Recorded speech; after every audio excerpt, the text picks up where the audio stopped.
இந்த சாட்டை துறைமுகம் வந்து சாதாரணமா நினைச்சிடாதீங்க. ஒரு மிகப்பெரிய வந்து பாத்தீங்கன்னா கட்சியில இருக்க ஒரு ஆளே தற்கொலை பண்றதுக்கு காரணமாக இருந்தவர்னு சொல்லி பேசப்பட்ட ஒரு காலகட்டம்லாம் இருந்துச்சு. சரி, இவர் பர்சனல் நம்ம பேச வேண்டாம். இவரோட மனைவி யாரு? சுபமுத்துக்குமாரோட மனைவி. அவர் இறந்ததுக்கு அப்புறம் பாத்தீங்கன்னா அவரோட மனைவிக்கு வாழ்க்கை கொடுத்து வச்சிருக்காப்புல. சுபமுத்துக்குமார் எப்படி இறந்தாப்புல? என்ன இயற்கை இறந்தாப்புலையா? எப்படி இருந்தாப்புல? வெட்டி கொலை செய்யப்பட்டார். யார் வெட்டி கொண்டது? அத பாத்தீங்கன்னா சாட்டை துறைமுகம் எதை என்னென்னமோ வீடியோ எல்லாம் போறாப்புல இல்ல. எங்க சுபமுத்துக்குமார் ஏன் செத்தாரு?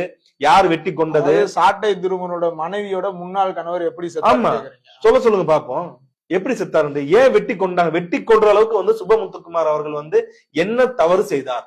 அவர் வீரப்பன் கூட நெருங்கிய கூட்டாளியா இருந்தவர், விடுதலை புலிகள் கூட நெருங்கிய கூட்டாளியா இருந்தவர், தமிழ் தேசிய இயக்கமா இருந்தது, அனைத்து தமிழ் தேசியவாதி கூட்டணியில இருந்தவர், மிகப்பெரிய ஒரு ஆளுமையா இருந்திருக்காரு. இன்னைக்கு இருந்திருந்தானா இந்த சாட்டை துறைமுகம் எல்லாம் இந்த கட்சியில இருந்துக்க மாட்டாங்க.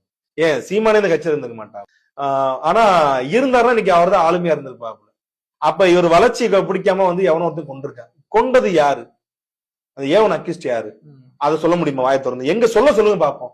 இவர் தாங்க ஏவன் அக்யூஸ்ட் என்னங்க அப்படின்னு சொல்லுங்க பாப்போம். சாட்டை துறைமுகம்னா சரி ரைட். அது அந்த கேஸ் என்னாச்சு? சுபமுத்துக்குமார் அவர்கள் பாத்தீங்கன்னா மர்டர் ஆன கேஸ் என்னாச்சு? ஸ்குவாஷ் ஆயிடுச்சுங்க. கேஸ் ஒண்ணும் இல்லாம போச்சு. குற்றவாளி யாருன்னு இல்லையா சார்? சாட்சிகள் இல்லைன்னு சொல்லி பாத்தீங்கன்னா கேஸ் கிளச்சிட்டாங்க. சுபமுத்துக்குமார் இறந்த பின்னாடி அவரோட மனைவியை மறு திருமணம் பண்ணி வாழ்க்கை கொடுத்திருக்காரு சார். வாழ்க்கை கொடுத்தாப்புல. சரி ரைட் ஓகே. நான் பாத்தீங்கன்னா ஒருத்தர் இறந்துட்டாப்புல, அவருக்கு ஒரு மனைவிக்கு நான் வாழ்க்கை கொடுக்குறேன். செத்தவன் பாத்தீங்கன்னா எப்படி செத்தா என்ன, அவனை கொண்டவன் என்ன சரின்னு சொல்லிட்டு நான் சும்மா இருந்தா அப்ப நான் எதுக்கு என்ன கல்யாணம் பண்ணேன்ற சந்தேகம் வருமா வராதா? நீ சொல்லுங்க. அடிப்படையான கேள்வியா இல்லையா?